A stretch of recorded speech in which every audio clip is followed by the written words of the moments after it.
Okay, this public hearing of the House Environmental Committee will now come to order.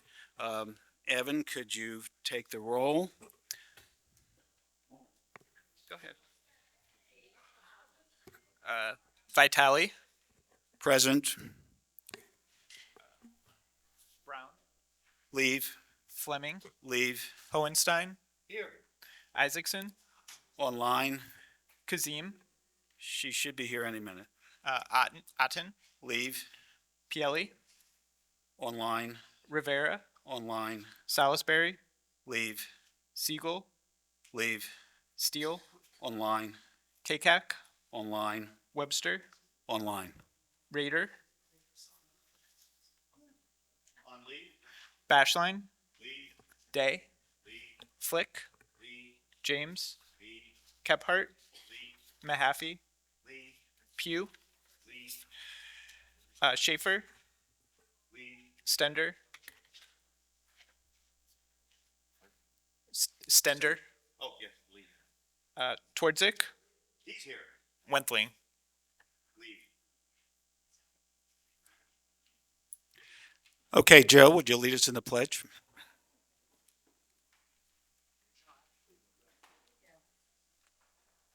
Oh, got it. I'll lead us in the pledge. I pledge allegiance to the flag of the United States of America and to the republic for which it stands, one nation, under God, indivisible, with liberty and justice for all.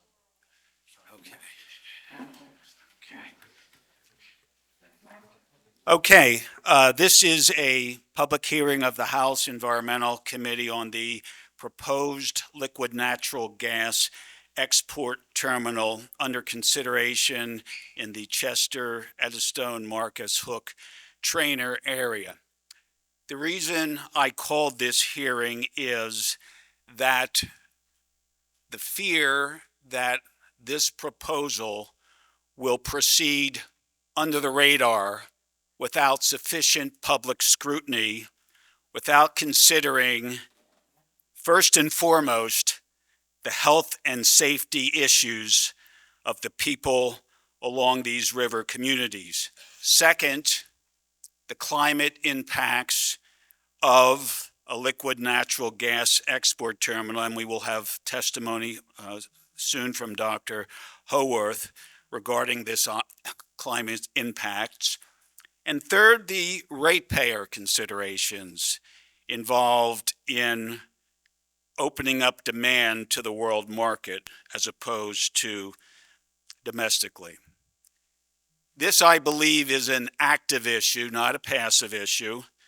There have been a number of indications this year that this issue has been proceeding.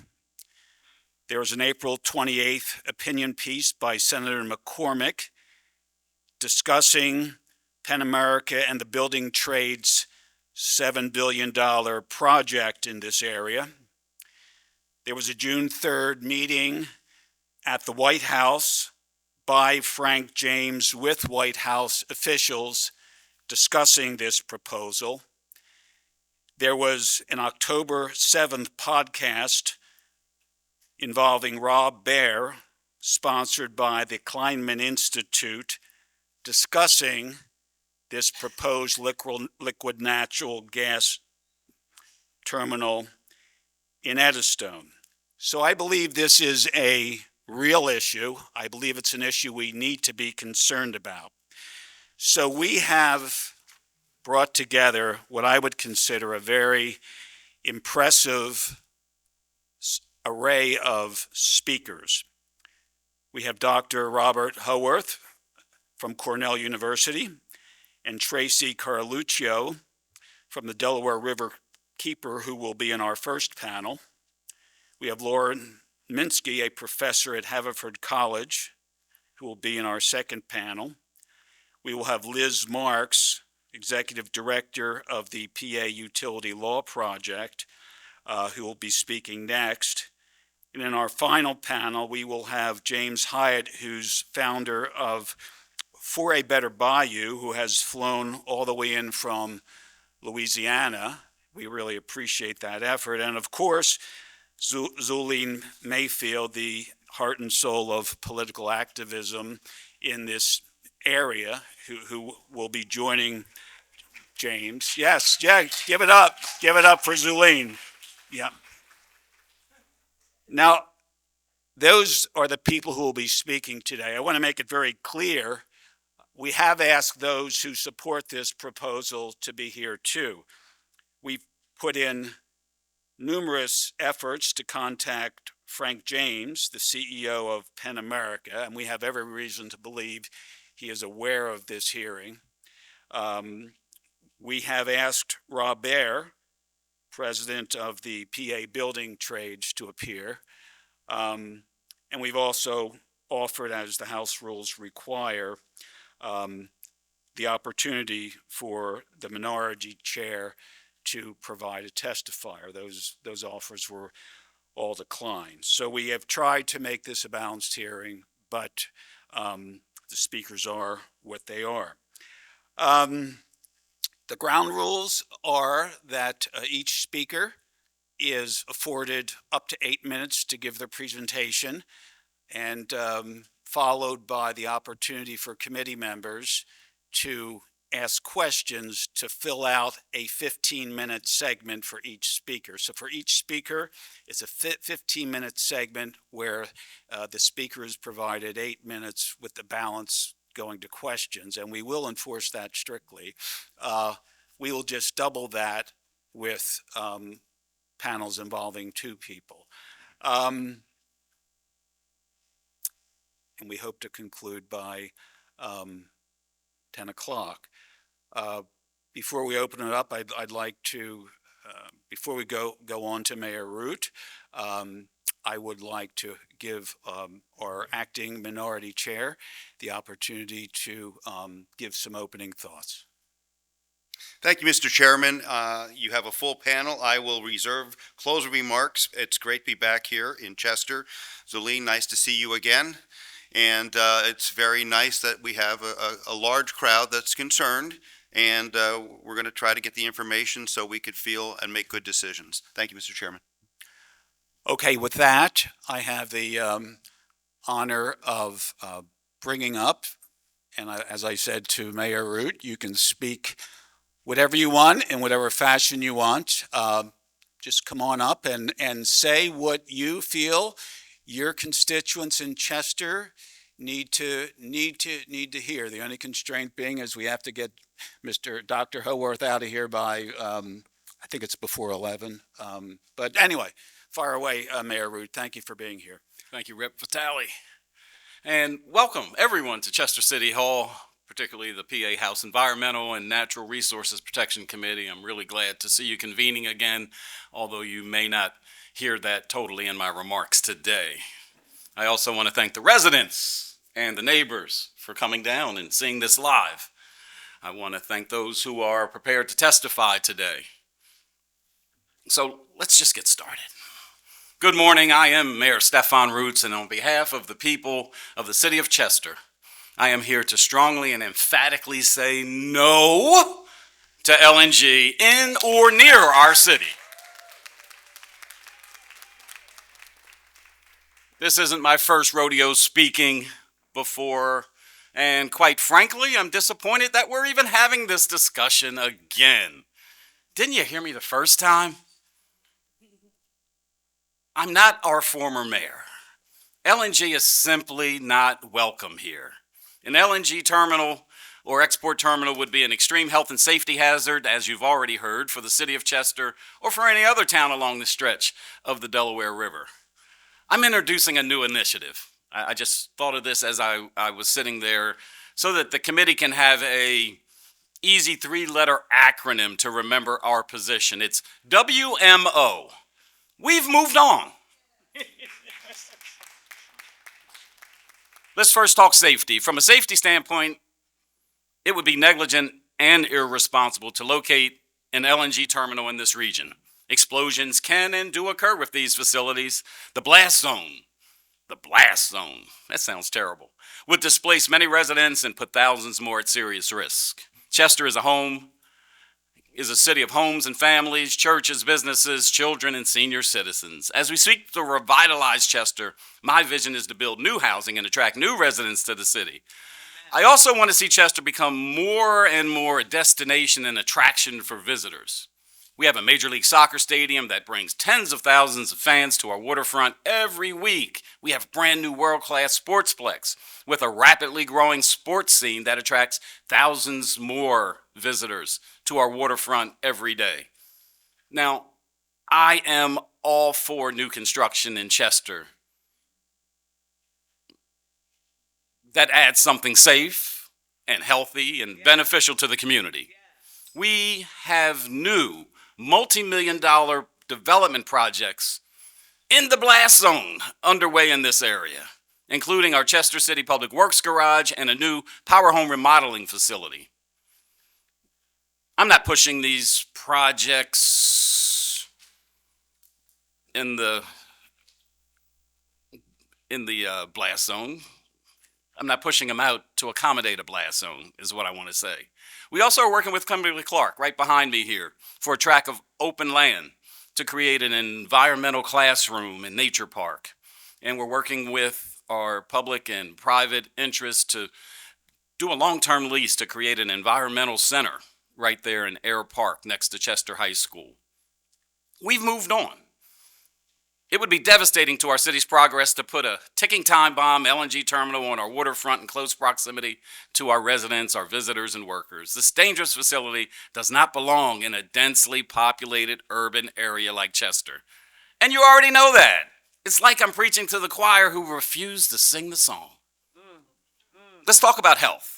An LNG export terminal would also compound our environmental health issues. The city of Chester is officially designated as an environmental justice community. Now, I know that that's a bad word according to some, but we're still going to use it. There's already so much polluting industry concentrated in and around our city. Just 8 months ago, I sat in a hearing just like this with many of you over at Widener to testify about the cumulative impacts of pollution on Chester. Pollution is literally killing us in this city. WMO, we've moved on. Not a single operational LNG terminal in the United States has managed to stay in compliance with the Clean Air Act's air pollution standards. And that's a low bar as it is. Chester residents need and deserve fresh air, clean waterways, and safe soil, not more pollution from LNG. In closing, as is so often the case, outside prospectors try to tempt poor, struggling communities like Chester into what are ultimately deals that harm the community for the profit of others. Chester is already suffering from the consequences of such past deals, and they're so hard to get rid of. We've moved on. Go away. We're not entertaining another bad deal that harms the good people who live, work, and play here. As the mayor of Chester, I'm calling on this committee to do the right thing, protect some of the most vulnerable people in this Commonwealth, and say no to an LNG terminal in this region. Thank you.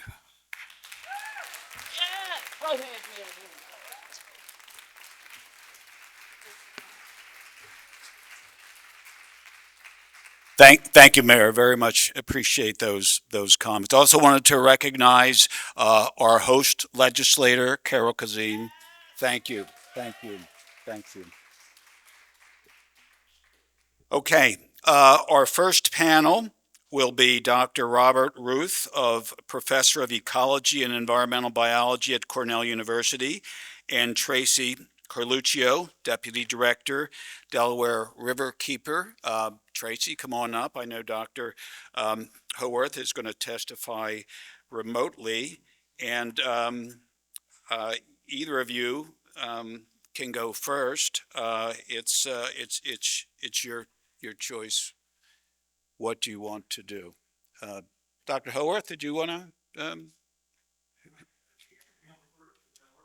Sure. First, I'm pleased to be able to talk to you and the commission today. Chairman, thank you for that opportunity. It's an honor to follow the mayor with his passion and informed fashion. I agree with what he said. I'd like to talk to you about the climate aspects of LNG. I have some slides to share if your staff can do that. Yeah, thank you very much. I want to talk about the greenhouse gas implications of liquefied natural gas exports from the U.S. Next slide, please. I'll jump right to it. Next slide. Are you seeing that okay? It looks kind of jumbled on my end.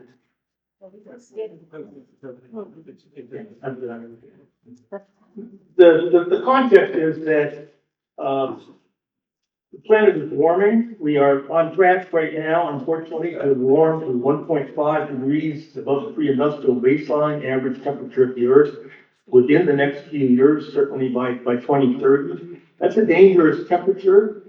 10 years ago in Paris, the nations of the world came together at COP21 and said we really have to try and keep the planet below 1.5 because of the increasing risk of hitting thresholds in the climate system tipping points as we hit 1.5, which could lead to irreversible runaway climate disruption on the time scale of tens of thousands of years into the future. 2 degrees is far, far more dangerous, and we're on track to hit that sometime in the next 15 years or so, unless we address the problem. And the problem is from our use of fossil fuels, burning and consuming fossil fuels. Next slide, please.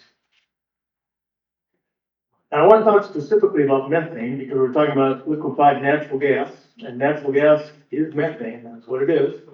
And methane is an incredibly potent greenhouse gas. So the Intergovernmental Panel on Climate Change, the UN's international consensus group of scientists, they've been warning us about climate for some time now. The most recent synthesis report from 2021-2022 tells us that methane has contributed 30% of all of the global warming that has occurred since the Industrial Revolution in the United States. 30% compared to 50% for carbon dioxide. So both gases are important, but methane is really important. Next slide. And methane is even more important in the recent past. It's a relatively short-lived and yet extremely powerful greenhouse gas. And so over the last 10 to 20 years, when we've seen that huge acceleration of global warming, methane has likely contributed 45%, maybe even half of all the total global warming. We're going to slow global warming, and we're going to keep the planet below 2 degrees of the pre-industrial baseline. We need to address the methane problem. Next slide. Now, you most all know, I'm sure, the export of LNG was banned in the United States prior to 2016. But since it was legalized in 2016, the exports have grown incredibly. The U.S. became the largest exporter of LNG in 2022, and our exports have doubled again since then. If we keep going, this is really bad. Bad for the economy in the U.S., as we've heard already, but it's also terrible for the climate. Next one. And this LNG, liquefied natural gas, it's made almost entirely from fractured shale gas. And when we look globally, natural gas production has been steady or decreasing in almost every single country in the world except the United States. So there's been a global increase in natural gas production, but it's driven entirely by what we've been doing in the U.S. And it's overwhelmingly driven by an increase in fractured shale gas production. There's methane leakage associated with that shale gas development, and my research suggests that methane has been rising rapidly in the atmosphere over the last 10, 20 years, and that fracked shale gas development in the United States is responsible for at least 1/3 of that global increase in methane. Next slide.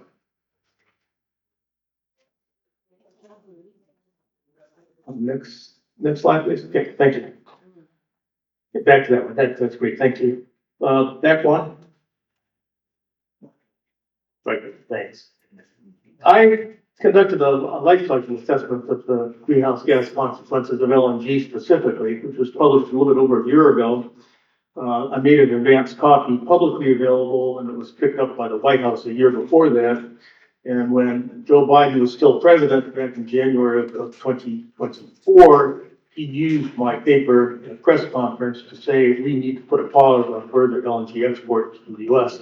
until we're sure that the climate damage can't be as bad as what I was saying, and also the economic benefits. He ordered the Department of Energy to take on a study which they released last December, 11 months ago, and they basically confirmed my findings. LNG is really bad for the climate, and it's really bad for the economy.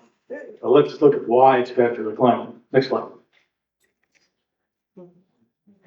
Again, LNG in the U.S. is made from shale gas, and there's a lot of methane emissions with that. You really cannot develop and transport shale gas without having some of it go off unburned to the atmosphere. And we're only talking a few percent of it off to the atmosphere, but it's such a powerful greenhouse gas that that's globally damaging. It's also incredibly energy intensive to develop shale gas, and that means that we're releasing carbon dioxide from the energy that's used in the development of the process in addition to what's finally burned. Next slide. It also takes a lot of energy to supercool the gas, to liquefy it, and put it on ships. It takes more energy to turn it back into a gas once it reaches its final port. And the industry uses shale gas and LNG to power this liquefaction and regasification. LNG is also what's powering the tankers. And so it's not simply the gas that's delivered to market. The amount of shale gas that's used is substantially higher than that because of the shale gas and LNG used to power the whole thing. That means that those methane emissions are also substantially higher. Next slide, please.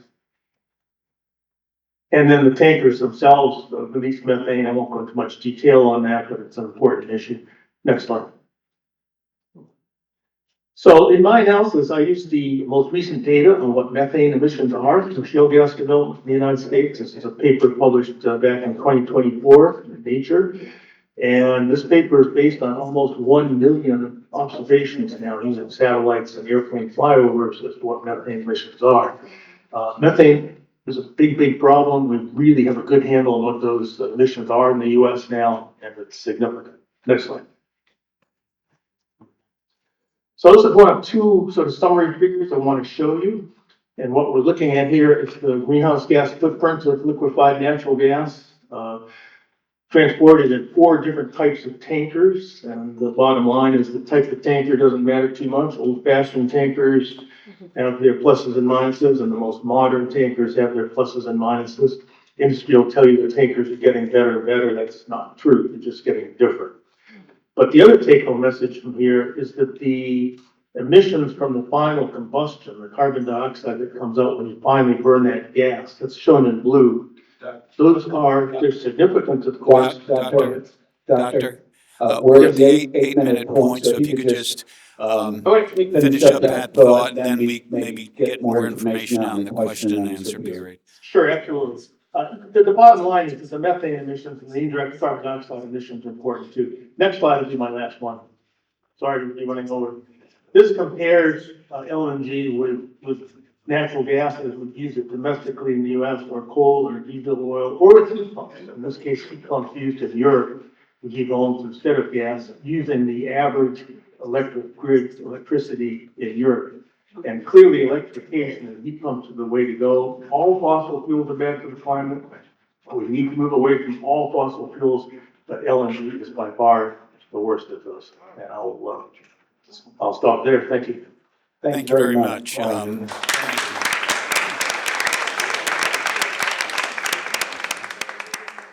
Tracy, you're on.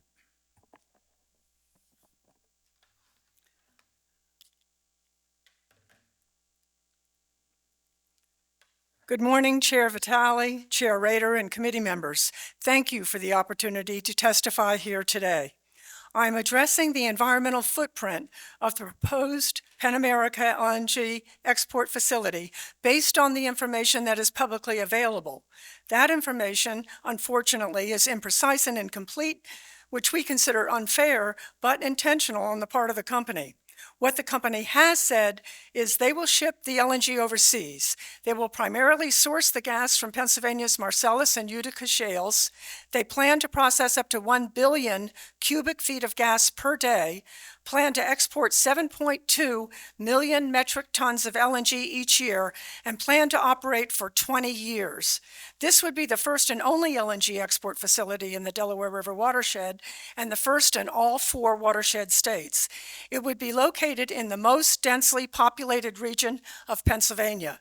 Militating against this plan to construct here, the federal government has advised that LNG facilities should be placed in remote locations, away from dense populations, to protect public safety. From what we do know, it is clear this project is not clean, not carbon neutral, is unsafe, and the company has not interfaced with the people who would be most impacted, as we will hear about from Zulene Mayfield.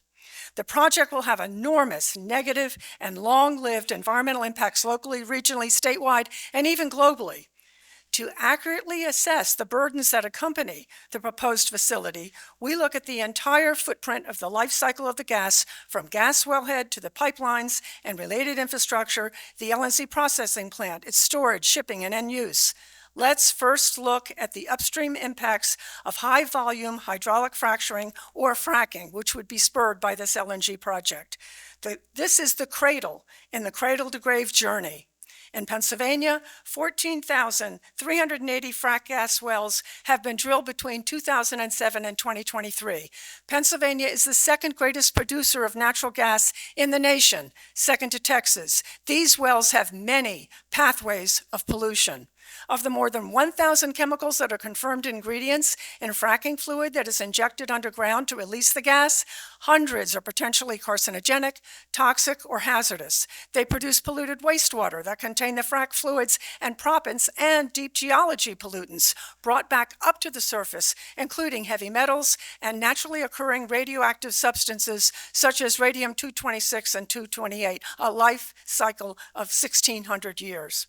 No matter how the brine, solid cuttings, and liquid waste is disposed, stored, or reused, the waste is never fully cleaned and poses enormous damage to public health and the environment. But there are more pathways of pollution from fracking that affect all of Pennsylvania. Ground and surface water have been contaminated by fracking and its operations. Hundreds of reports document this, and even the Pennsylvania DEP's own records. The fact is, fracking operations in Pennsylvania can and do pollute our water. With 1.5 million Pennsylvanians living within a half mile of oil and gas wells, air emissions expose large populations to dangerous pollution. Many more millions live within a half mile of other shale gas infrastructure. More than 200 airborne chemical contaminants have been detected near drilling and fracking, including the carcinogens benzene and formaldehyde. The effect? Health harms are proliferating in Pennsylvania. Hundreds of reports and studies documented by the compendium produced by the concerned health professionals of New York and Pennsylvania Physicians for Social Responsibility and other professional institutions, such as the Pennsylvania Environmental Health Project, report higher rates of cancer, heart problems, asthma, and respiratory disease near oil and gas operations. Several studies show birth defects, preterm birth and low birth weight, and complications during pregnancy. Leukemia levels among children were elevated as much as 6.2 miles away from a well, indicating drinking water contamination as the source. Another report found neurological symptoms as far as 6.2 miles away. Environmental and ecosystem degradation has resulted from fracking well construction, destroying habitats and natural landscapes with industrial development. Pipelines are needed to move the gas, and the more than 93,000 miles of underground pipelines in Pennsylvania have ruined streams, fragmented forests, and more. Natural gas is classified as a hazardous substance and carries never-ending safety threats.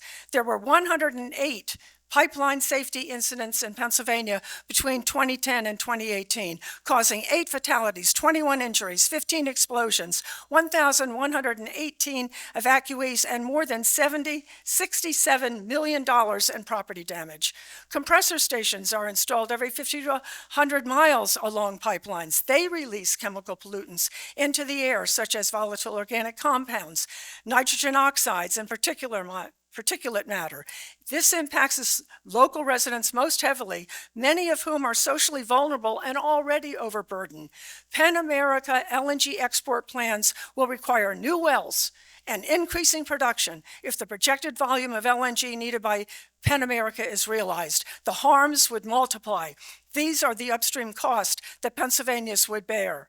The next step in the life cycle of the LNG is the liquefaction process, which they want to do right here in Chester or along the southeastern portion of Pennsylvania on the Delaware River, turning methane from a gaseous state into a liquid. This is a highly polluting and, as we heard, energy-intensive process impacting those closest most intensely. Lauren Minsky will be covering these air pollution details in her testimony. What I will point out here is that the liquid storage phase is fraught with danger and subject to catastrophe should LNG be released into the environment. First, this would happen here.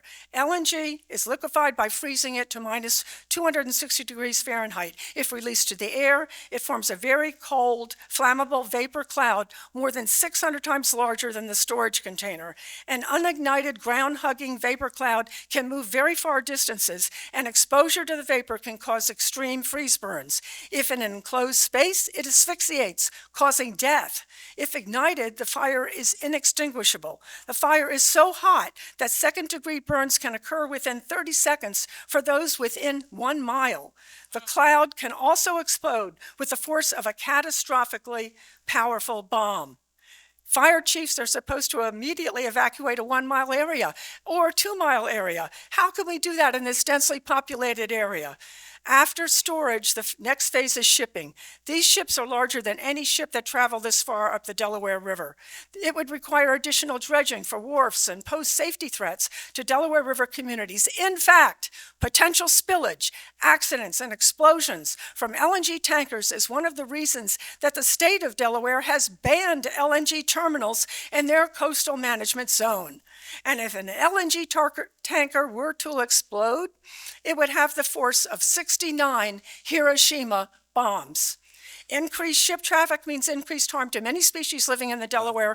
Most notable, I'll wrap up now. Most notable is the federally endangered Atlantic sturgeon, a unique ecotype that has been here since ancient times. There are only about 200 adult animals left, and ship strikes are their greatest cause of death. I won't go into what Dr. Howarth has so elegantly covered in climate disaster, but in closing, as you, our respected legislators, are well aware, the fundamental purpose of government is to protect health, safety, and the welfare of Pennsylvanians, and importantly, we are protected by the Environmental Rights Amendment of the Commonwealth's Constitution, Article 1, Section 27, the Green Amendment. The public will never accept an LNG terminal on the Delaware River. Our communities must all be equally protected. There can be no environmental sacrifice zones. We are in our 3rd decade at Delaware Riverkeeper Network, defending the river and its communities. I wanted to leave time committed. for That means questions no by- LNG export questions facility by members. anywhere in the Thank- Delaware River watershed, Thank you, period. Tracy. Thank you.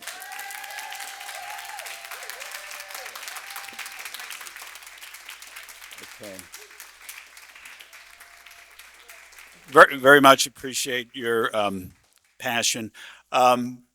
Okay, so I'll afford our minority chair, acting minority chair. Did you have any thoughts or questions from any of either of the two panelists? Well, I appreciate the time you spent and the report you gave. It's a lot of information. I do have a question. You know, we have methane, from landfills in our area that we have actually turned into energy, and it's used in a couple of projects. Is that a viable future to clean methane out and use it to create energy? Are you asking that? Go ahead. That's a great question. Let me answer if I can. Landfills put out a lot of methane. And we certainly are better off scrapping it, and using it for energy. That's a good thing to be doing. We should think carefully about how we manage landfills in the future. But in the case of shale gas development, the amount of methane that's actually being emitted is less than 3%.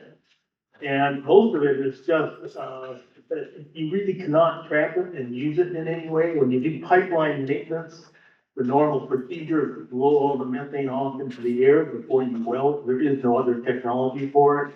When you drill new wells, say in southwestern Pennsylvania, where there's all that history of oil and gas going back 150 years, you get old pockets of gas, there's no way to trap and use that.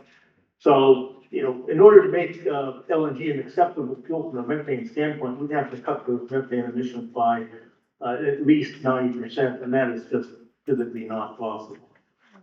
Okay. Thank you. Rep. Kazim?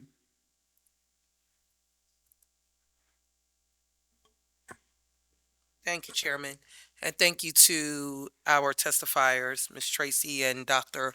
Howarth. I hope I'm saying that right. Thank you.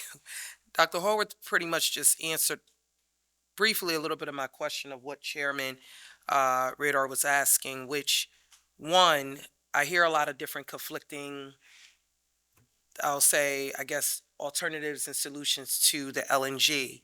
My question is there another safe option or alternative to the liquefaction?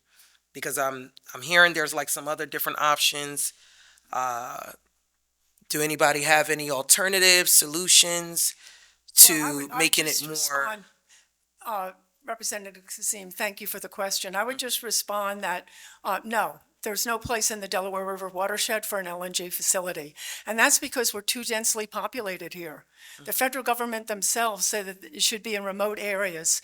And the big LNG facilities that exist on the golf course coast, as I'm sure we're going to be hearing about from Mr. Hiatt, have typically hundreds and thousands of acres around them. We don't have a safety buffer here. We're far too densely populated, particularly southeastern Pennsylvania, but even on the New Jersey side. And that's another reason that the state of Delaware banned LNG terminals, because they have too much population and too much commercial fishing and ecotourism that would be destroyed. So there's really no place for it to go in the Delaware River watershed. So you answered, basically my follow-up question after that was, have you guys identified or is aware of any of these remote locations? Do you know where those remote locations are that this LNG can go to, if that was an option? Well, there is a LNG facility that's been proposed since 2019 on the New Jersey side of the river. New Jersey River is considered a remote location? Pardon? New Jersey River, you're saying is considered a remote location? I'm sorry, I couldn't. The remote locations. Yeah. That has been identified. No, that's not. New Jersey is not a viable location. So is there any location that you guys have either researched or identified as a remote location, or has it ever been put out of what these remote locations may be or exist? There is no location within the Delaware River watershed, including the bay, all the way down to the ocean, for any LNG facility to be located. They've tried in the past to do this. The one in New Jersey's been stopped. There was one in Philadelphia that was proposed, and there was one in New Jersey that the state of Delaware sued and stopped. Okay. I'm just trying to figure out where these remote locations are. If it's been reported that they need to exist in a remote location, I just would like to see where those locations are identified. You get what I'm saying? Like, if we're speaking about something, right, I also like to look at the alternatives and the solutions, if that makes any sense. So if we're talking about remote locations that's being added to a report, I would like to know where those remote locations are. Okay, so Penn America is saying they're going to come to either Chester, Eddystone. They've even floated Marcus Hook, and whether or not they would actually go to Philadelphia, they deny. But those are the locations that Penn America says that they want to look at in southeastern Pennsylvania. So the pressure is on for us in this area here. But we've looked at all of the properties along the riverfront on the southeastern part of Pennsylvania, and there is no room for this facility. It would require at least 3.5 times than the small 100-acre site that they identified in Chester. It would be without a safety buffer. So there's just no space.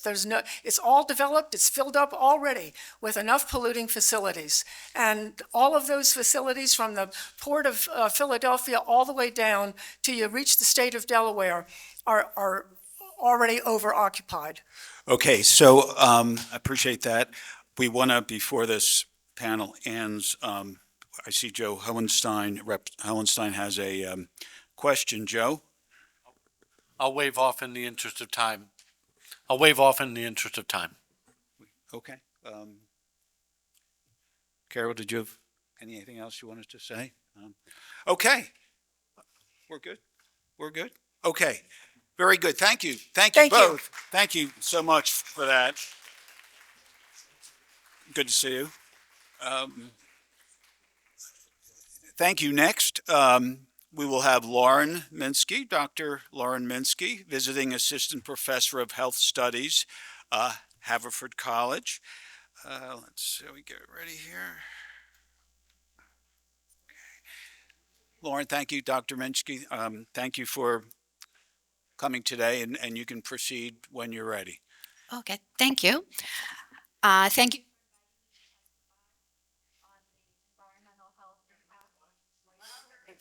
Oh, apologies. But thank you for inviting me to testify on the environmental health impacts of Penn America's proposed LNG export facility in Eddystone, Chester, in southeastern Delaware County. I'm a faculty member in the Health Studies program at Haverford College here in Delaware County, and I'm a resident of Delaware County, a parent raising 2 children here. I testify here today as a concerned resident with relevant professional expertise, but not as a representative of my employer. Penn America Energy proposes to construct an LNG liquefaction and export facility along the Delaware River in southeastern Delaware County. Next slide, please. As seen in the displayed map, this stretch of riverfront is very densely populated. Delaware County has among the largest and the densest population of all Pennsylvania counties. So to answer the previous question, there is no remote location, and we need to weigh this proposal very carefully because a lot of lives and a lot of families' well-being is at stake. We also need to consider that the Delaware riverfront communities of Tinicum, Eddystone, Chester City, Trainer, and Marcus Hook already constitute an environmental justice region. About 1/3 of the population lives below the poverty line, and legacy pollution is evident in the major Superfund sites in this small region. Next slide, please. Currently, over 24 active toxic release inventory sites. These are sites that report to the EPA because they release chemicals known to be hazardous to human health, are emitting toxins into the small region's air and water. These polluters include the largest trash incinerator in the U.S. here in Chester, several chemical and petrochemical companies, an enormous Energy Transfer's natural gas liquids refinery and export plant in Marcus Hook, and Delta Airlines' Monroe Energy jet fuel refinery in Trainer. There's also a gas-powered plant in Eddystone and a gas-powered plant that serves Kimberly-Clark's paper factory. Next slide.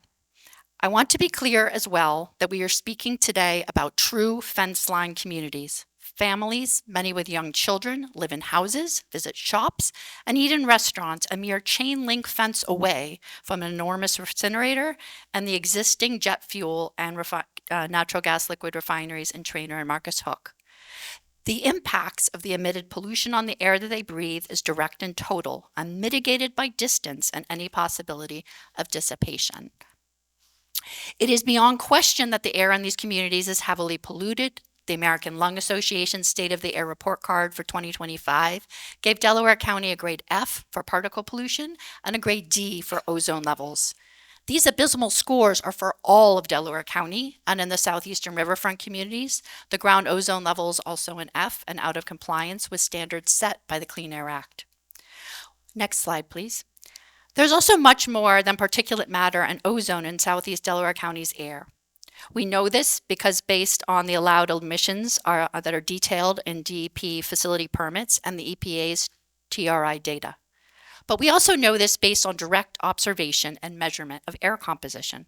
A study published in March 2025 by researchers at Johns Hopkins University measured no less than 32 volatile organic compounds in the air in these fence-line communities of southeastern Pennsylvania. The Clean Air Council and Marcus Hook Area Neighbors for Public Health have also been working on a purple air monitoring program to capture direct data on air quality. Beyond elevated ozone, particulate matter, and VOCs, the air in southeastern Delaware County contains many other pollutants that are emitted by the many already existing facilities. Next slide, please.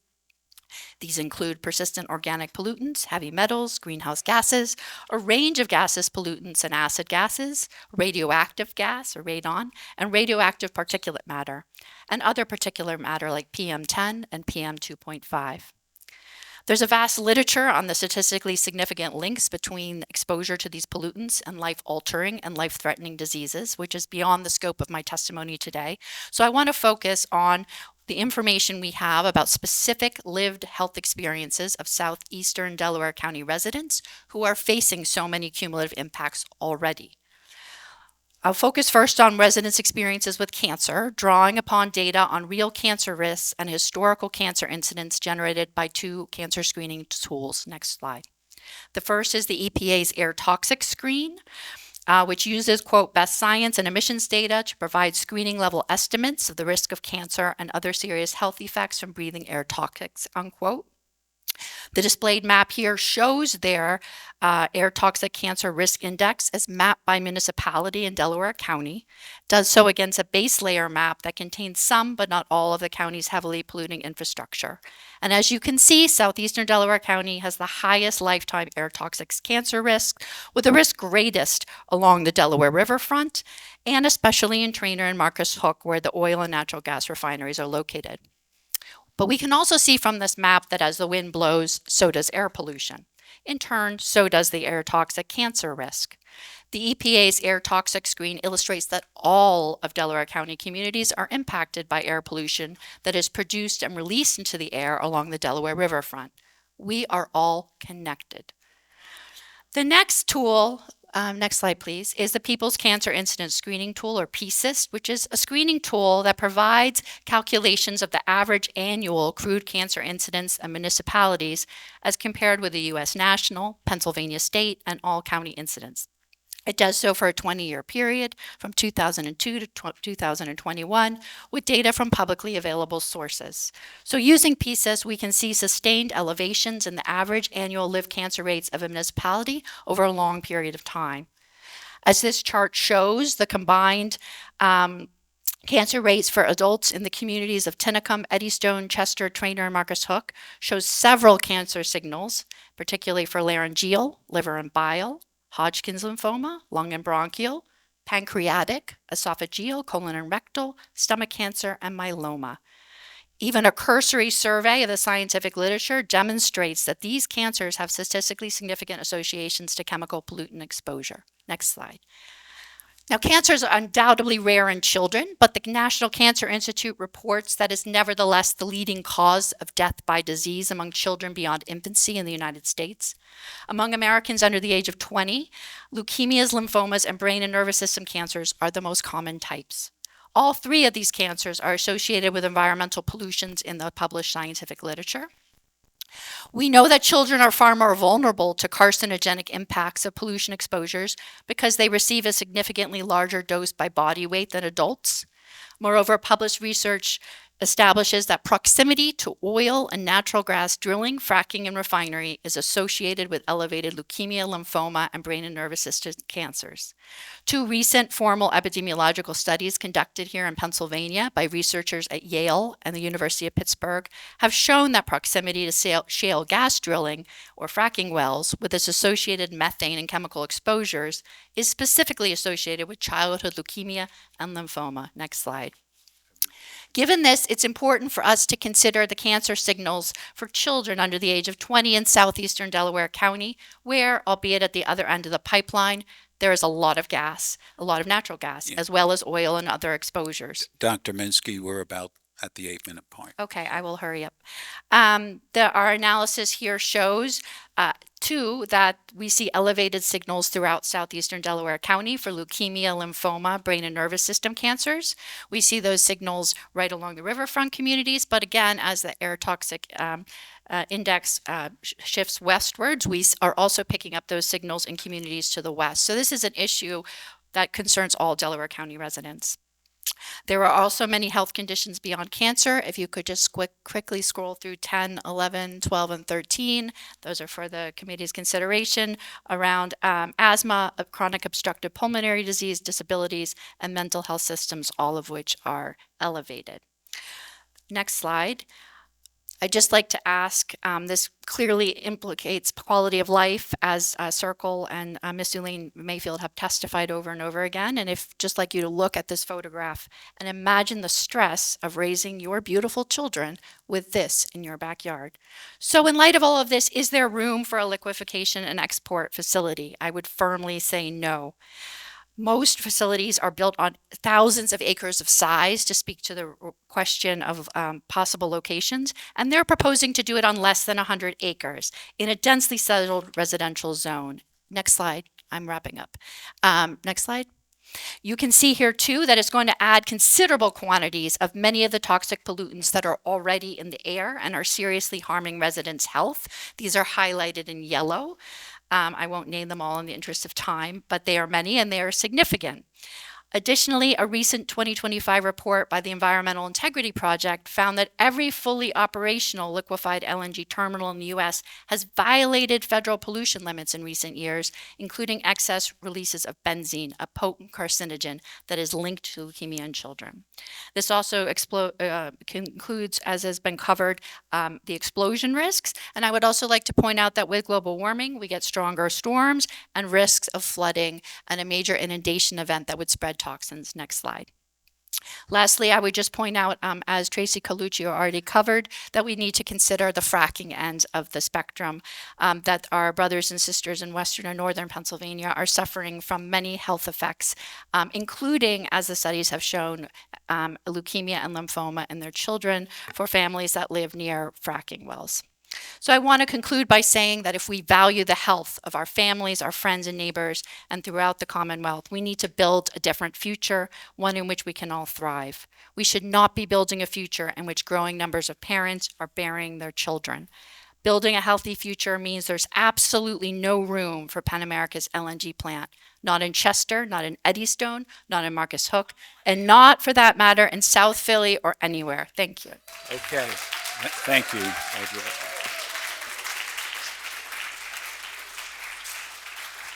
Yeah. Thank you. We let you go over time because there weren't any questions. Okay, so we do have time for one question. Joe? Really briefly, because one of the other issues that I know of down here in Chester is the closing of Chester, the hospital, and some of the health issues that's going to create. What impact or what intersection does closing that hospital have with some of these chronic issues around environmental justice and pollution, and also the potential addition of LNG? If you could just comment on that very briefly. Well, thank you very much for the question, because it's extremely important, right? The major health system serving southeastern Delaware County was shuttered due to being ravaged by private equity firm, Prospect Medical. And the residents now do not have a major trauma center, access to a major medical hospital. They have to travel over 30 minutes away to get to Riddle on the mainline health system. And there are hardly any primary care physicians as well in this area. So you've got a population that's suffering a disproportionate and unacceptable level of all kinds of life-altering, disabling, and life-threatening and shortening diseases, and they don't have access to basic primary care, much less sophisticated secondary care and the kinds of treatments that are needed. It's also a huge economic burden on these families. They lose lost income when they're ill, and it costs money for the state to also fund through public medical systems care for residents that cannot work due to their medical condition. So the burden is extraordinary, and the idea of what we're going to put this facility that also has this tremendous explosion risk. I mean, if there were an explosion, where are you going to take all the people with the burns? Where are they going to be treated, right? I think these matters really have to be considered because, as Representative Kazim was sort of getting to, I think, with the question, this is a densely settled area. There's no remote space. And so we're talking about thousands of people whose lives will be very directly impacted, as well as reverberations moving out across the county. Thank you. Okay, thank you. Thank you. Thank you very much. Okay, thank you for that testimony. Next, we will have Liz Marx, Executive Director, PA Utility Law Project, who will talk about some of the ratepayer implications of this proposed project. Liz, thank you for coming today.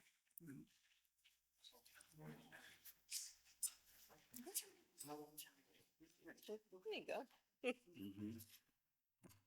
Okay. Fire when ready. All right. Good morning, Chair Vitale, members of the House Environmental and Natural Resources Protection Committee, which is a mouthful. Thank you for the invitation and opportunity to provide testimony regarding the impact of liquefied natural gas on Pennsylvania ratepayers. It's an honor to come before you today on this really important issue of energy costs.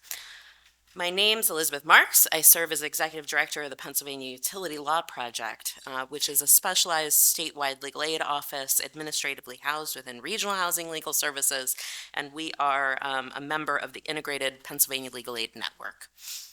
We provide legal representation, policy advocacy, education, and support to low-income Pennsylvanians across the state in furtherance of our mission to ensure that Pennsylvanians experiencing poverty can connect and maintain safe and affordable utility services to their homes.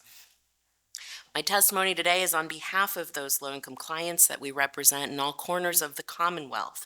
And as I'll explain, we're deeply concerned about the impact of rapidly expanding LNG export markets on the affordability of gas and electric service to Pennsylvania families and the corresponding impact on the ability of economically vulnerable households to maintain energy services to their home. Low-income families across Pennsylvania face profound utility insecurity, and they regularly forego food, medicine, and medical care in order to afford heat, electricity, and running water in their homes. We have roughly 1 million low-income Pennsylvanians who spend greater than 10% of their income on energy costs alone. And this leaves very little left over to pay for all of the other basic needs. Last winter, we had 25,000 families across Pennsylvania without safe heat, and as of September 2025, we had over 340,000 households already facing involuntary termination. This was up 16% over the year. The number of Pennsylvania families facing acute utility insecurity is likely to grow exponentially through 2025 as disruptions in the availability of SNAP and LIHEAP remain uncertain. So for the first time since 1981, Pennsylvanians are facing a winter without critical home energy relief. So all of that has nothing to do with LNG. It might be what you're thinking, but it absolutely does. The rapid increase in LNG capacity in the United States is a relatively new factor driving increased costs following an explosion in the export capacity market in 2016, which moved the United States from a net importer to a net exporter. This recent and rapid increase is clearly depicted on page 2 of my testimony in the information from the Energy and Information Administration. Gas from the Marcellus Shale has kept commodity gas costs relatively low for Pennsylvanians for most of the last decade. And now, as a result of those low prices, Pennsylvania families rely on gas as a primary source of heat in their homes. However, the continued expansion of LNG gas export capacity is forcing Pennsylvanians to compete on the world market for the gas extracted from their backyard. I'll turn your attention to the chart on page 3 of my testimony, which shows the average commodity costs for the average residential gas heating customers from 2007 through 2025. After years of declining gas commodity prices driven by expanded fracking in our state, gas prices in Pennsylvania increased dramatically in 2022 and into 2023. This returned Pennsylvania's retail gas prices perilously close to pre-Marcellus shale commodity pricing. The spike in commodity rates occurred after Russia cut off gas supplies to Europe as a strategy in the war on Ukraine, driving record exports to Europe and in the surrounding region. What we know now is world events drive Pennsylvania energy bills. While isolating commodity costs is helpful and shows the impact of gas exports abroad on retail prices here at home, it does not tell the full story. When gas commodity costs dropped in Pennsylvania during the fracking boom, gas utilities increased infrastructure investments, which has a long-term effect on increasing utility costs while commodity costs are low. These costs are now backed into the overall bill when commodity prices increase, driven by increased exports. The chart at the top of page 4 of my testimony shows the average total gas bill, commodity costs plus the infrastructure costs for residential gas heating customers, again from the same time period, 2007 through 2025. As you'll see in that chart, many gas utilities have surpassed or are close to surpassing their pre-Marcellus gas shale price on the total bill basis. This has profound effects on households' ability to afford essential service to their homes.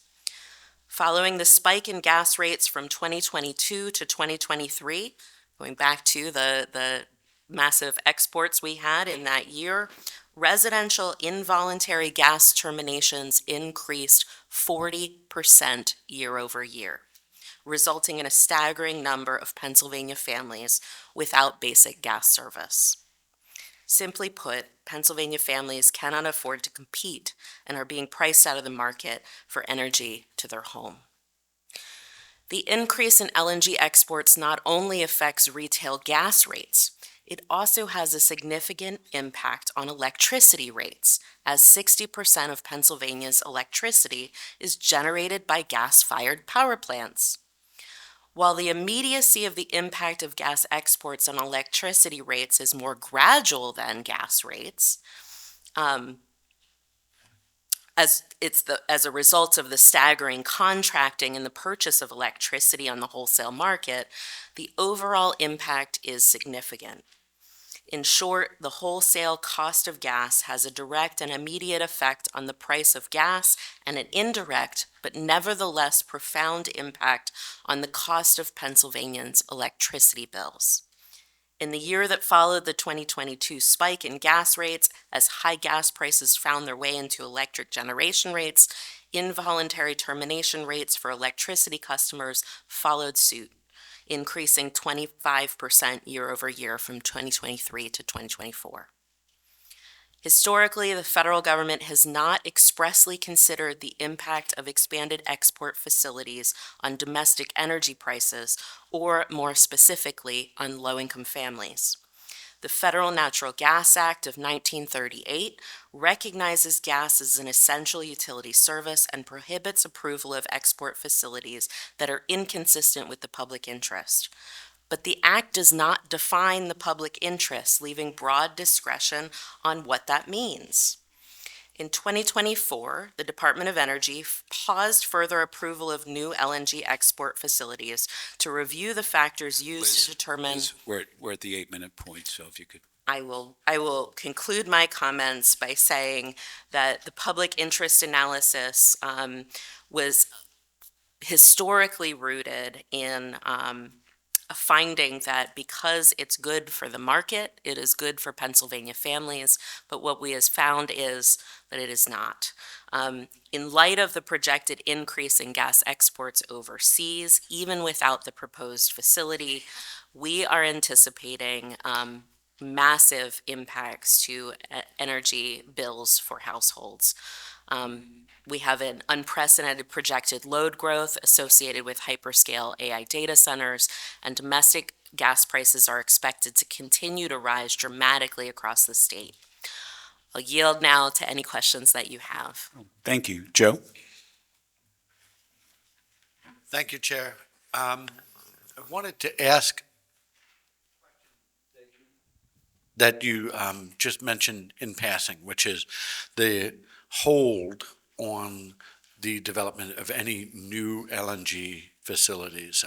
I know when we looked at this issue as part of the task force that happened 2 years ago, and I think most folks in this room know about that, but I would make sure that anybody who doesn't reads the report, both the majority and the minority report that came out of that task force 2 years ago, because there was a pretty significant analysis of the fact that there are a number of these projects already in line ahead of anything that would be occurring. And the idea of is sort of this ever increasing global market for LNG is, I think, something that we have to really pay attention to, because I think it may not necessarily hold. And even if it does, there's already a significant amount of U.S. export capacity in these other projects that are ahead of anything that would be coming out of here as well. And if you could speak to that briefly, and the idea that there's this entire regulatory process, how long that takes, and when these things would realistically be put online, and then what would the state of both the climate and also of the economic markets be at the time that those it would be ready to go? Yeah, I think I can answer some of your questions and could follow up with some of the. But what I'll do is draw your attention to a chart, the last one in my testimony, which is from the Energy Information Administration, and shows the growth without the newest proposed. We are anticipating that where we're at now in terms of LNG export capacity is going to double in the next 2 years. So when you think about the spike that we saw in gas prices here in Pennsylvania in 2022, that was based on capacity that was lower than it is today and was half what it'll be in 2 years from now. So we're one world crisis away from shipping a ton of gas overseas and causing major disruptions in Pennsylvania's gas markets based on capacity already projected to come online without new capacity for exports coming online. That's really essential. One other thing I'll also say is not the different projects that you have listed there. When we were looking again at this 2 years ago, the issue that has come up about where things are sited and how much space they are provided. There are only 2 other even close to comparable sites in the United States to something that would be proposed here. One is at Cove Point in the Chesapeake Bay, and the other is in the middle of the river down in Charleston, South Carolina, or Savannah, South Carolina. Both of those are also significantly larger, and those are on the small side of the other facilities in terms of capacity as well. So anything put here is going to not fit. I think I would share that analysis. Okay, thank you, Joe. We have just time for just a couple of minutes. One more question. Rep. Kazim for our final question. Yes. My question is, with everything that you provided, this is more for energy ratepayers, those that fall under the energy? Yeah, this is your gas and electric bill. The more we export, the higher bills go up here in Pennsylvania because instead of using gas in the state, we're shipping it overseas, and that causes Pennsylvanians to compete on the world market rather than competing for the gas in Pennsylvania. Thank you. Okay, we do have time. We continue to fight in Pennsylvania over a RGGI program or a PRESSER program, which taxes carbon-based fuels, including the natural gas, which is going to be a 33% increase. Again, if we can eliminate that, that would allow. Rep, that's not the subject of this hearing, so that question's not in order. Okay, any other questions?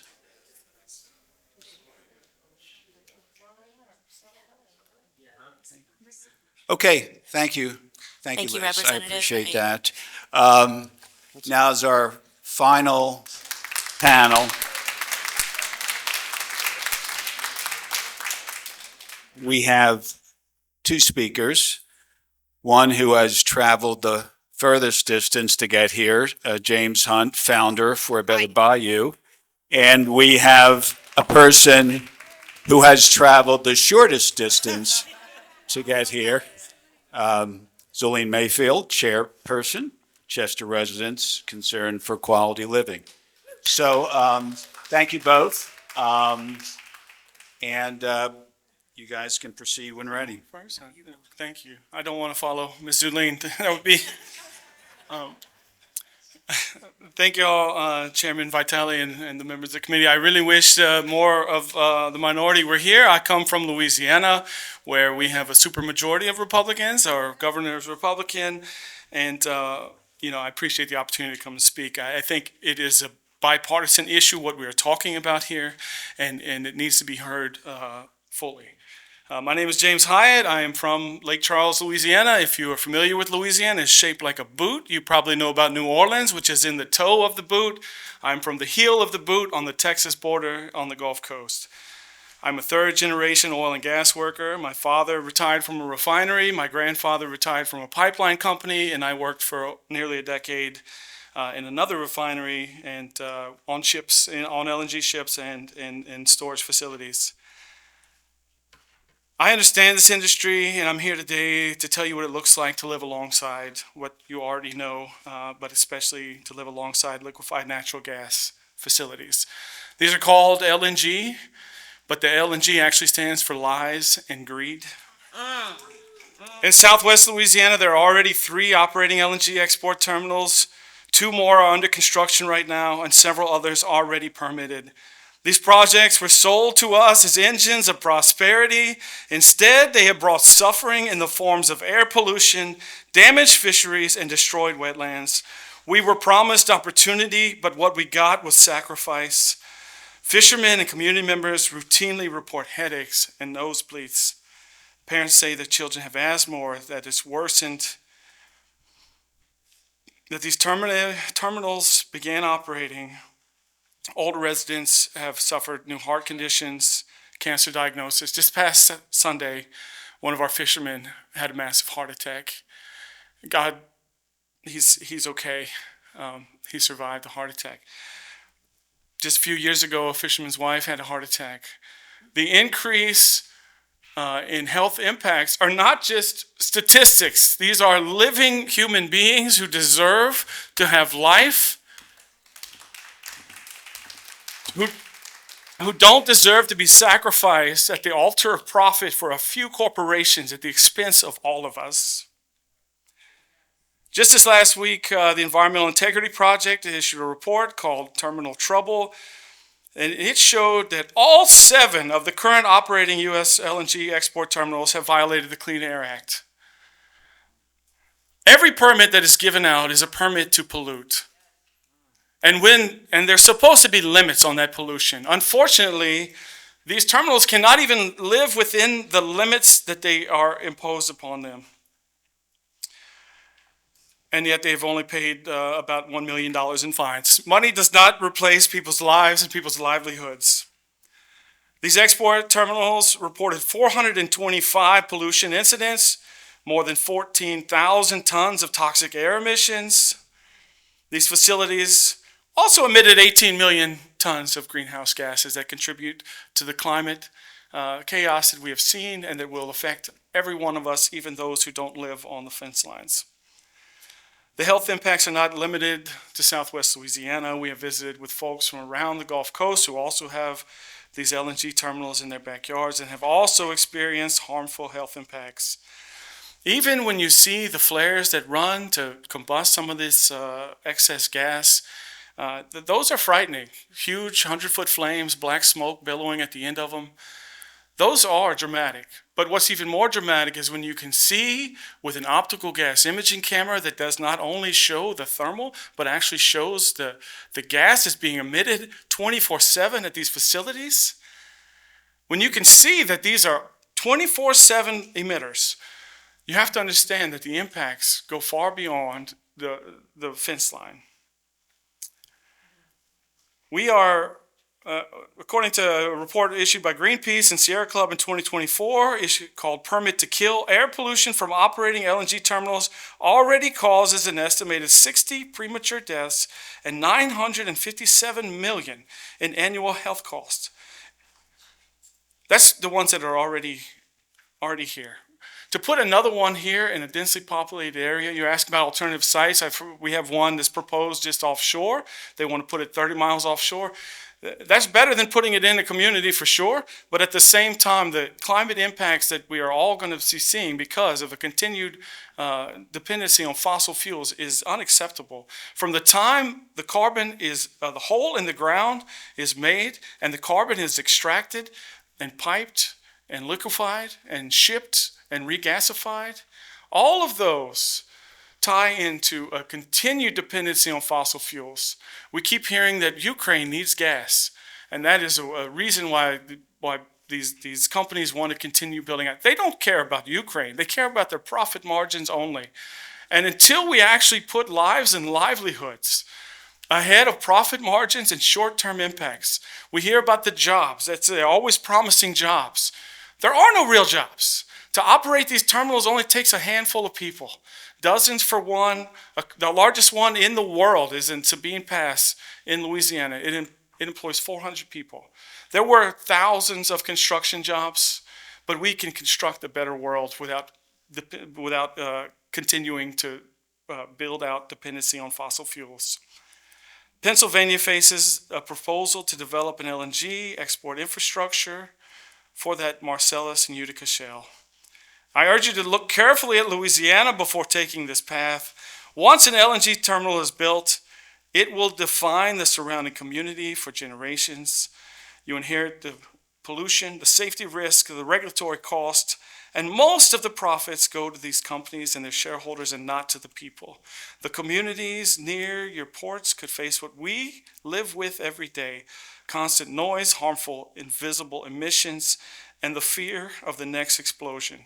On August 17th, just 2 months ago, there was a fire at Venture Global's Calcasieu Pass. It caused an emergency shutdown. It burned for 24 minutes. There was 230 gallons of oil that was leaked. The surrounding community did not hear about that until the National Response Center's report came out. That's unacceptable. And luckily, it did not explode. In 2018, Cheniere Sabine Pass found that their tanks had hairline cracks and was leaking methane. The corporations and these companies continually say that their safety is number one, but we have seen time and time again that they only care about profit. They do not care about the people. They do not care about the lives and the livelihoods. They see that as an externality, that the risks are socialized and the profits are privatized, and that is unacceptable and should not be allowed to continue. I'll stop with this one statement.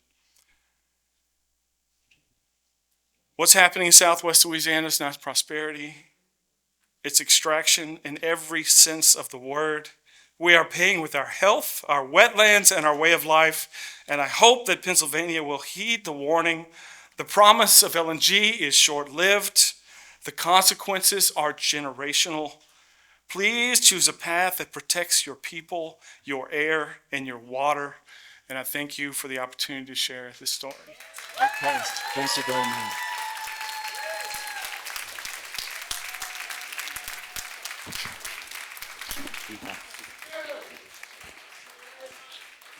Okay, and our final speaker today, Zulene. Thank you, James. This is my Cajun brother here. I named him that a couple of years ago. I'm going to shorten up my testimony, and it may be different from what I wrote. I am Zulene Mayfield. I am the chairperson of Chester Residents Concern for Quality Living, or pronounced CIRCLE. CIRCLE was formed in 1992 as a direct result. At the time, it was the nation's fourth largest incinerator. However, the Covanta Reworld incinerator is now the largest incinerator in the United States. It burns over 1.2 million tons of trash per year. Currently, we have a sewage treatment facility which also incinerates sludge. There are currently 11 major sources of pollution in Chester alone. In neighboring communities is the refinery complex in Marcus Hook. Continuing on the waterfront, you have a power generation in Eddystone, a facility that was outdated and scheduled for closure prior to the current president ordering it to remain open. Poisoning pollution on top of one of the most densely populated areas in Pennsylvania. Earlier, you heard someone mention that this entire region is what we call a non-attainment area, which means we don't have good air. The air quality is rated either a D or a F. Consistently. And that's without an LNG operating in this region. This is not a battle about Chester. It's not a battle about Marcus Hook or Eddystone. This is a battle about southeastern Pennsylvania and Pennsylvania as a whole. Now to the matter at hand, yet another dangerous and polluting proposal. When this community first heard of LNG, we were actually shocked that Chester would be considered as the site for this facility. We immediately began educating ourselves on what exactly LNG is and how it would and could impact our city. We reached out to all who were familiar with them, advocates, experts, academia, and local and international people. We continually to strive to learn more about the process and become, not to become experts, but to have a full understanding. You've heard about the health of our community. We recently had the closure of 2 hospitals, furthering the gap for access to health care. In addition, for a population of Chester, some 35,000 people, there is not one primary care physician here. We don't have a doctor.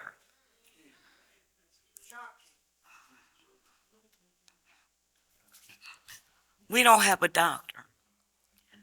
Our children don't have a movie theater. There's not a skate park. There's no entertainment. But consistently, we are being told that we have to accept other industries that no other community, these undesirables, that we should be welcome and glad that they come to our community. I'm sitting here right now trying to contain my rage. Honestly. I have absolute rage because we as a community, how many freaking times we have to say no? How many times do we have to fight against everything? And I'm thank you, Sister Joyce, for being here today because she's keeping my language in check. But when you see what you have to deal with as people, as humans. And you're being told that, you know, out of 1,000 people, that 2 people are the assigned risk. And a assigned risk means you're going to die for somebody else's comfort. Well, that's no problem until you those 2 damn people. And I can tell you that this community says no. I would also like to talk about, you know, the cowards who are willing to bring this proposal here, who work silently and slither all through our county, all through our state, meet with our governor, meet with people. We don't give a damn about the White House. Because when they roll up into the Chester, they're going to be met with a sea of purple. We will not allow this thing. Listen, what is going on here, like I said, there's no market, there's no movie, there's no skating ring. But what is happening to us is nothing. It's environmental genocide. And we're going to call it what it is. See, people talking, you know, Dr. Minsky can give you statistical information, you know, 287% bio and liver cancer over the national rates. She didn't talk about those statistics.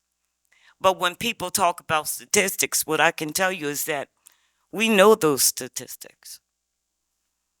They are our family members. They are people we grew up with.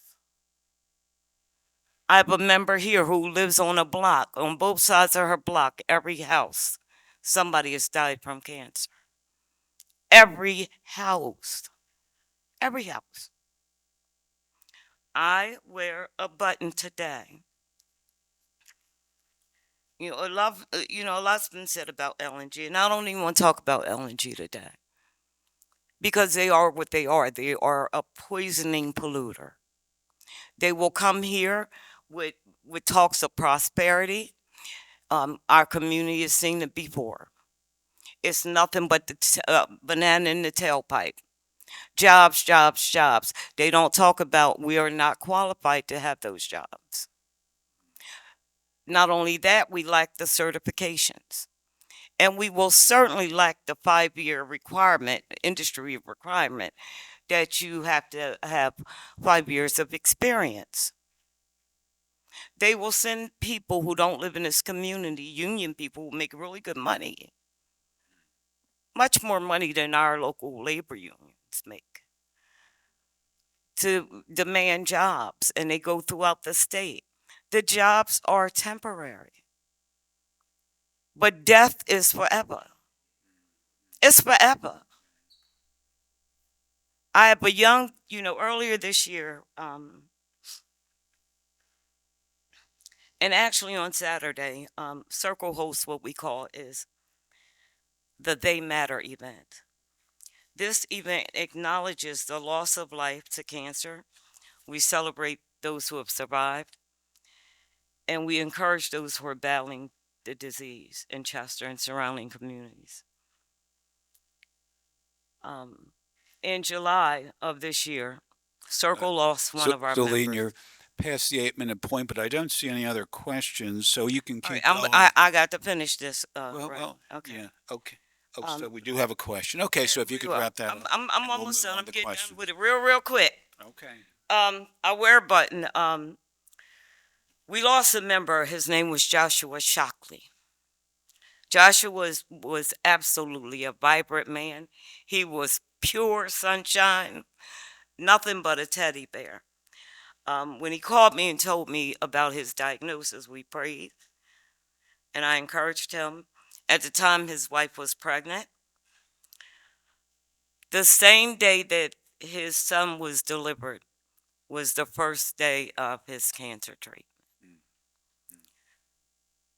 5 months later, Josh was dead.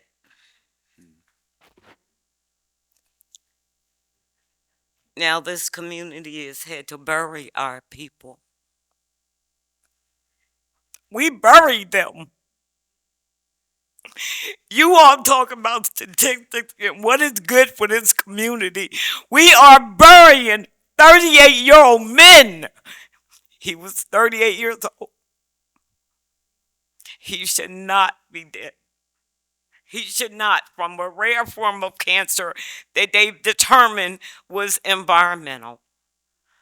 Now, I'm going to get it together in this minute, and I hope I don't cuss. But, you know, this is what I can tell Penn America, Frank James, the freaking people in the White House. I have people in this community that I love dearly. And I love them enough to stand up before anything.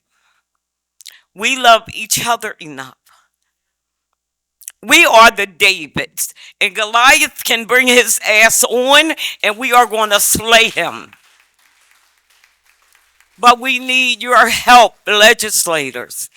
33 years we should not have to be fighting these battles. It's always the same. It's always you take the people with the least resources, least, they say, educational. We have all the markers on a community who should not have to fight these battles. But guess what? We're going to rise up every time. Every single time. Every time. Thank you. I'm sorry, y'all, but I have to speak about this young man. We It's appreciate you. heartbreaking. I understand.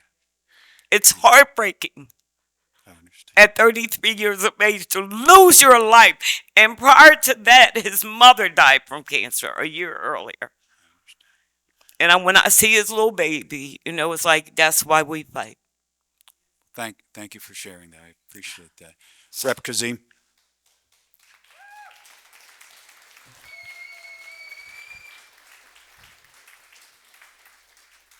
Thank you both for your testimonies. My question was really for you, Mr. James. I forgot we were doing two at a time on the panel, so I apologize. In Louisiana, I know you said there's 3 operating LNGs currently right now, or 2. 1 is operating and 2 under There's actually construction. 4 in Louisiana operating. 3 are in Southwest Louisiana. 1 is south of New Orleans. So there's 4 operating in Louisiana already. Okay, are these all within the same owners and investors, like all within, or these are just different Different LNGs? companies, yeah. Different companies. A lot of international, most of them have a lot of international investors. International investors. Okay. And then, I'm sorry. Also, lastly, before they came into the different areas in Louisiana, were there any public input? What was their process? How were they able to come into these particular communities in Louisiana to where there's now more than 2 or 3 operating LNGs? Yeah, that's a good question. There is an entire FERC process. There's a lot of state regulatory process. They engage with what they call stakeholders, which are sometimes the elected representatives, but most of the time they leave out the local community completely. Honestly, the 2 were built in Southwest Louisiana as import facilities back in 2007, before this fracking boom happened, with actual government money because we needed to import gas at that point for national security, and so that they leave. When they say stakeholders, they don't mean the community and the people. They're talking about the chambers of commerce and industry representatives more than they're talking about the fishermen or the residents or community when they actually engage. So we are awake and engaged at this point, and have been for the last 5 or 6 years. But when these were all proposed, there was very little community awareness of what was happening. Kind of like what's going on here: backroom deals, good old boy system, and the community was mostly unaware of what was being. All they heard was jobs. They didn't hear about the other related harm that was coming. So the new construction LNGs that are coming in, the public still was not aware of those specific ones currently. we were aware of the CP2 is a Venture Global, and we fought that one very hard. Commonwealth is another one that we fought very hard, and a judge just recently threw out the coastal use permit for that one because of climate and environmental justice impacts. But that was only because we were engaged. These other ones did not have engagement, and if you do not engage, if community does not leave comments at the beginning, you cannot litigate at the end because the agency did not hear that input from community. And the only people who know what's in the area and the community are the community. So if you don't involve them to begin with, there's no way for them to have an input at the end after these permits have been approved. Thank you so much, Mr. James, and Mr. Zulene, thank you for your testimony. Thank you. And that's it. Messed up my whole entire image. I got it together now. No, it's okay. But Joshua is a subject for me. But don't try me, y'all. I cry too. But I think one of the things that James did not talk about and we didn't talk about was the economics for communities. When the LNGs always propose, James, can you just tell what the experience has been for your community economically with LNG? Yeah. In Cameron Parish, they don't have a sales tax, so none of that was, there was no community benefit. They received tax exemptions for their property tax.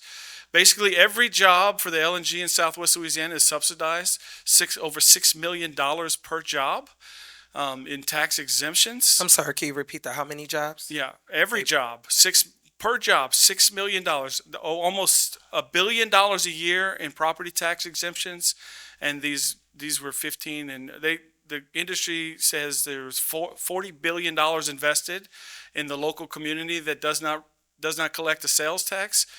They received nothing. They destroyed a boat dock and built even jankier, the most ridiculous. Anyway, there is no community benefit. Bottom line, finally, pennies on the dollar. They offer, for the community, and it's they give 20,000 here, 50,000 here. Meanwhile, every year it's hundreds of millions of dollars that are exempted by our. But from taxes, right? And nothing towards gas and electric utility nothing bills. towards gas. Yeah, exactly. And we have seen that because we are tied to the global supply chain at this point. We have seen the increase in electricity bills because the demand stays the same here, but the availability of supply is 10% of the gas in this country is now being exported, and it's being exported along the Gulf Coast. You tie the Marcellus Shale into export, that you'll see that here too.